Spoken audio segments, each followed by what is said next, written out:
maamulka degmada Beledweyne ayaa maanta dhagax dhigay buundada Ceelgaal oo marin muhiim u ah dadka iyo gaadiidka isaga kala goosha gobolada waqooyi iyo kuwa koonfureed ee dalka Soomaaliya. buundadan waxaa mara waadiga Ceelgaal oo kamid ah waadiyada ugu waaweyn ee gobolka Hiiraan mara, waxayna burburtay kadib roobab dhawaan ka da'ay qaybo kamid ah gobolka oo daadad ku soo rogay.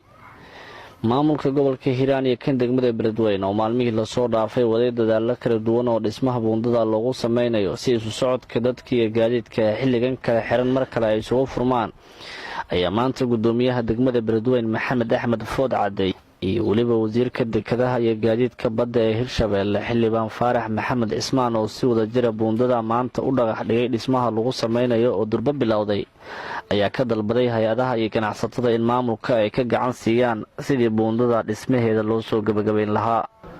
maanta waxaan halkaan iskugu nimid inaan dhagax dhignay buundadii Ceelgaal ku taallay, buundadaasoo halbowlaha dalka Soomaaliya ah oo gobolada waqooyi iyo koonfureed isku xirto oo mataqaanaa roobabkii maalin dhaweeyay ay wax yeeleen maalmo dhaweeyay waa roob doonayna alxamdulillaah rabbil caalamiin ilaaha mahad iskale mahad kadib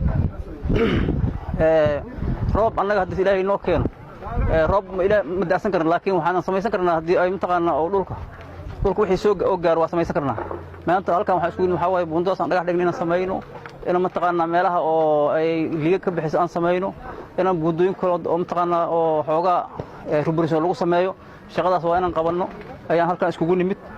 waxaa sharaf inoo ah inaan maanta aan ku sugannahay deegaanka Ceelgaal oo aan dhagax dhignay buundadii halbowlaha ee dalka Soomaaliya oo ku taalla bartamihii ay isaga kala gooshayeen gaadiidka. halkaan waxaad u jeediin waxa ka jiro nimcadii ilaahay uu keenay ummadan muddo badan ee roblaaneeday, nimco walbana nusqaanteeday leedahay. ayadana waxay sababtay in buundadii ugu muhiimsaneed ay jaranto. marka sidaas laadnigeed annagu ka maamul ahaan iyo ka dawladahan waa soo gurmanay. waxa kaloo aan rabnaa inaan baaq ugu dirno halkaan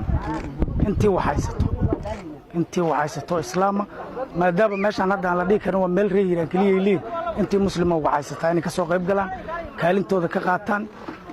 hadday tahay dalka kuwa jooga, hadday tahay kuwa dibadda jooga, hadday yihiin ganacsatada, gaadiidleyda aad iyo aad aan ugu ammaanaynaa, kaalintooda firfircoon ay ka qaadanaan. annaguna hadda wax walba waa iska kaashanaa, mar walba waan isgarab taagannahay. wax aan ka daba dhigi karnaana ma jiraan. waad ogtiin halkan waxaan ku sugannahay hadda maalintii ay buundadan burburtay hadda inta ka dhaxayso. intaasna waxaan ugu carajiifaynaa waxa waaye dhibaatada inaan dadkeena la qaybsanno.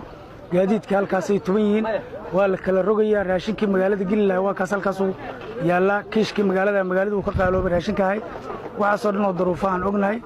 waxaa durba si habsamele u socda dhismaha buundada lagu sameynayo, waana maalinkii 6aad ee buundada aysan marin wax gaadiid ah. labada cirif ee buundada ayayna gaadiid badan oo ku sii kala wajahnaa gobollo Soomaaliya ka mid ah haatan ay ku